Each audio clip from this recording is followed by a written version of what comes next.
আসসালামু আলাইকুম। আশা করি আল্লাহর রহমতে সবাই সহি সালামতে ভালো আছেন। আমি আজকে বানাবো গরুর মাংসের কিমা দিয়ে মিষ্টি কুমড়া ভাজি। গরুর মাংসের কিমা দিয়ে আলু দিয়ে ভাজি করা যায়, মটরশুঁটি দিয়ে ভাজি করা যায়। আমি আজকে মিষ্টি কুমড়া দিয়ে ভাজি করলাম। রুটি দেখে তো অনেক মজা লাগে। আশা করি রেসিপিটা আপনার ভালো লাগবে। সাথে থেকে পুরো রেসিপিটা দেখার জন্য অনুরোধ করুন প্লিজ। তাহলে চলুন শুরু করি। এখানে একটা কড়াইতে আমি পরিমাণ মতো একটু তেল দিয়ে দিলাম। তেলটা হালকা গরম হওয়ার পরে দিয়ে দেবো এখানে একটা তেজপাতা, এক টুকরো দারুচিনি আর 3টা ছোট্ট এলাচ আর 4-5টা হবে লবঙ্গ। হালকা একটু ভেজে নিব যাতে মশলা গারানটা একটু কড়া হয়। হালকা তেল যেহেতু গরম হয়েছে বেশি বাজারে কিন্তু পুড়ে যাবে।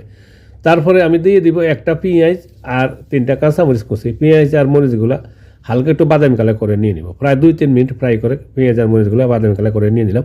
এরপরে দিয়ে দিব 1 টেবিল চামচ আদা রসুন বাটা। এখানে আদা এবং রসুন দুটোটা মিক্স আছে। আদা রসুন বাটা দিয়ে 15 সেকেন্ডের মতো আমরা একটু ফ্রাই করে নিয়ে নিলাম যাতে করে আদা রসুনের কাঁচা গন্ধটা চলে যায়।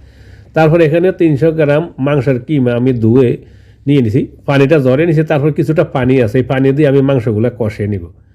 এখন আর আপাতত এক্সট্রা পানি দিব না। তারপরে 5 মিনিট এইভাবে আমি তেলের মধ্যে কষে নিলাম। কালারটা একটু যখন চেঞ্জ হয়ে যাবে তখন দিয়ে দেবো হালকা মশলা। এখানে আধা চামচ হলুদ গুঁড়ো, আধা চামচ লাল মরিচ গুঁড়ো, আধা চামচ দিলাম ধনিয়া গুঁড়া আর কোয়ার্টার চামচ দিলাম জিরা গুঁড়া আর স্বাদ মতো লবণ দিয়ে দিলাম।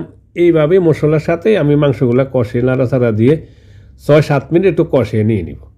মাংসের সাথে যে পানি আছে পানি দিয়ে আমি কষে নিয়ে নিব, আর কোনো পানি দেওয়ার প্রয়োজন নেই। 5-6 মিনিট এইভাবে কষে নিয়ে নিলাম চুলার হিটটা মিডিয়াম হাইতে রেখে। এর মাঝে কিন্তু অফ করে আমি আরেকবার নাড়া দিয়ে দিয়েছি। দেখুন আমার ভালো করে কষা হয়ে গেছে, পানিটা শুকিয়ে গেছে।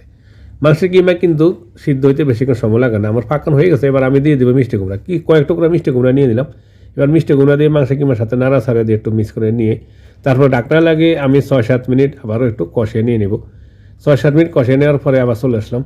আবার একটু নাড়াচাড়া দিয়ে দিব। দিয়ে এবার আমি সামান্য কিছুটা একটু পানি দিব, একটু গরম পানি দিলাম। যেহেতু আমি একটা ভাজি করবো, এখানে জল রাখবো না, শুকনা ভাজি করবো, একটু হালকা ভিজা ভিজা থাকবে আর কি।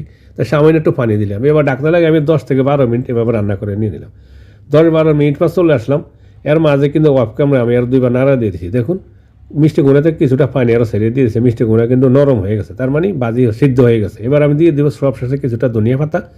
ধনিয়া পাতাটা দিলে যে কোনো তরকারিতে ভালো একটা সুন্দর গ্রান করে। ধনিয়া পাতাটা দিয়ে নাড়াচাড়া দিয়ে ঢাকনা লাগিয়ে আরও 2 মিনিট একটু রান্না করে নিব যাতে করে ধনিয়া পাতার গ্রানটা বাইরে হয় আর কি ভালো করে। 2 মিনিট পরে চলে আসলাম। হয়ে গেছে আমার মিষ্টি কুমড়া দিয়ে মাংসের কিমা ভাজি। রেসিপিটা ভালো লাগলে